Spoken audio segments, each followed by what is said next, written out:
Morning, শুভ সকাল। আর দেখো শুভ সকাল এখন হয়নি, অনেকক্ষণ হয়েছে। আমার আবার প্রচণ্ড আরে ঠান্ডা আর জ্বর, আমি উঠতে পারিনি। আর উঠলাম কটায় জানো? আমি উঠলাম একদম 9টায়।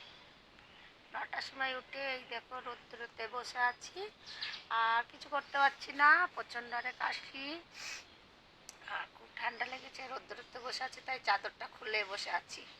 আর এই দেখো তোমাদের দাদা ভাই আমাকে ম্যাগি বানিয়ে দিয়ে গিয়েছে আজকে, মানে নিজেও খেয়েছে। এই দেখো সব পড়ে আছে, নিজে খেয়ে ডিম সেদ্ধ ম্যাগি খেয়ে আমার জন্য একটু দিয়ে গেল। আর আমি না খেতে পারছি না, একদম খেতে পারছি না। এই দেখো একদম মুখে কিছু সাহায্য খেতে পারছি না, আর প্রচণ্ড মাথা যন্ত্রণা করছে, একদম খেতে পারছি না, ভালো লাগছে না। আর কথার সুর তো শুনে দেখছোই। আর প্রচণ্ড হারে একটু নিজেও টেনশনে আছি, প্রচণ্ড হারে টেনশনে আছি একটু। সেটা তোমাদের পরে বলবো কোন কারণে টেনশনে আছি। তার উপরে ঠান্ডা জ্বর, আর গলা স্বর তো বেরোচ্ছেই না, প্রচণ্ড হারে ঠান্ডা লেগেছে। আর আজকে দেখো আমাদের বাড়িতে মিস্ত্রি লাগেনি, আজকে মিস্ত্রি আমাদের বাড়ি লাগেনি। আর আজকে রান্না টান্না নেই, রান্না বান্না নেই। যদি বলো কেন দিদিভাই খাবা না?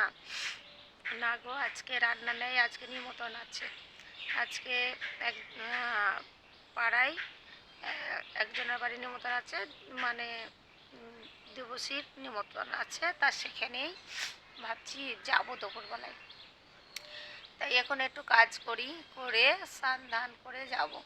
আবার আমি স্নান না করেও থাকতে পারি না, একটু গরম জল করে স্নান করবো, প্রচণ্ড ঠান্ডা। তাই চলো, আবার একটু কেনাকাটাও করতে হবে, যেতে হলে তো কেনাকাটা করতেই হবে। ছেলে আর আমি এই চললাম বাজারে,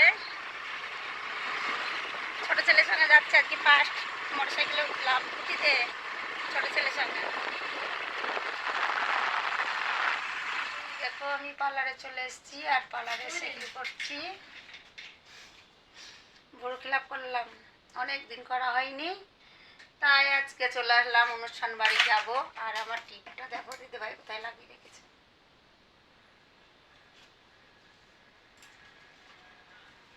আর আমি এই পার্লারটাই আসি। আর এই দিদিভাইয়ের কাছে আসছে দিদিভাই।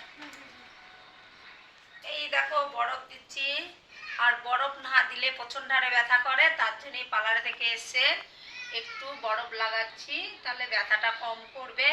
আর তোমরা কারা কারা লাগাও তারা কমেন্ট করে জানাবে। আর আমি যখন পার্লারে গিয়েছি তারপরে বাজারেও যেতাম, দোকানে ঢুকতাম ছেলে নিয়ে। তোমাদের দাদা ভাই এই দেখো নিয়ে চলে এসছে। আর এই দেখো গেঞ্জি নিয়ে এসছে, আমাকে ফোন করে বলছে আমি নিয়ে চলে এসছি। এই দেখো গেঞ্জি, ও কেনাকাটা করে নিয়ে চলে এসছে। তারপরে আমার হচ্ছে ঠিক আছে, তাহলে আমি বাড়ি ঘুরে যাচ্ছি, খালি পার্লারেই গেলাম, আর কিছু গেলাম না। বললো ঠিক আছে তুমি বাড়ি আসো, আমি কিনে নিয়ে চলে এসেছি, তুমি বাড়ি আসো। তারপরে আমি বাড়ি চলে এসেছি, আমি কেনাকাটা হাঙ্গে অ্যাড করলাম না। চলো, আর একটু বরফ দিয়ে নিচ্ছি, প্রচণ্ড আর আমার এই গরুটা ব্যথা করে, তার জন্য বরফটা দিয়ে নিচ্ছি। তারপরে রেডি হয়ে যাবো। তারপর রেডি তো হয়েই গেছি, খালি মাথাটা হারানো বাকি, আর একটু মেকআপ করবো, ব্যাস দিয়ে তারপরে যাব। চলো, এই রেডি হয়ে গেছি। আর এই দেখো গিফট হাতেই নিয়ে নিয়েছি, এবার যায়। আর তোমাদের দাদা ভাই আগে আগে চলে গেছে, আমি ঘরে তালা মেরে নিই, দিয়ে চলে যাই।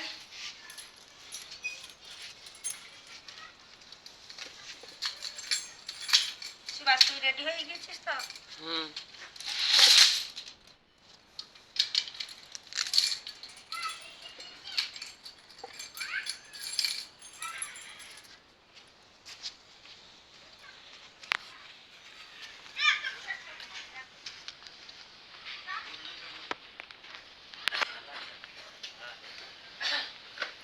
আসছে না? এসছে তো। বাড়িতে আসছে না? না, বাড়িতে এখানেই আসছে।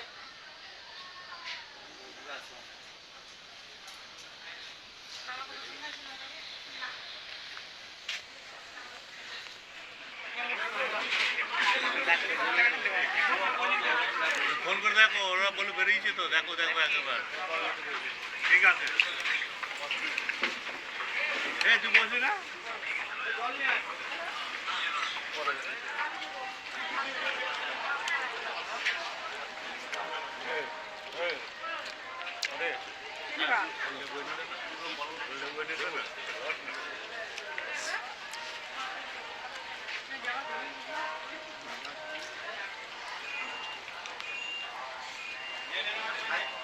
অনুষ্ঠান বাড়ি থেকে অনেকক্ষণ আগে চলে এসেছি, আর খাওয়া দাওয়া কমপ্লিট করে তো চলে এসেছি। আর আর এই দেখো প্রচণ্ড হারে শীত লেগেছে, প্রচণ্ড হারে শীত লেগেছে। আর শীতের জ্বালায় আমি কতগুনা নিয়েছি, আর আমার জ্বরও এসছে, একটু ওষুধও খেয়ে নিয়েছে। চোখ মুখগুলো দেখেছো কেমন ফোলা ফোলা হয়ে গেছে।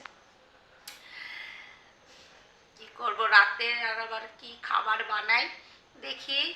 তোমাদের দাদাভাই কি খায়, আমার তো খেতে কিচ্ছু ইচ্ছা করছে না। ছেলেটা কি খাবে, তোমাদের দাদাভাই কি খাবে, তাই একটু বানিয়ে দেবো আস্তে আস্তে উঠে, আর নাহলে মুড়ি খেয়ে নেবে। চলো ভিডিওটা আমি এখানেই আজকে শেষ করলাম। ভালো লাগলে লাইক শেয়ার করো, আর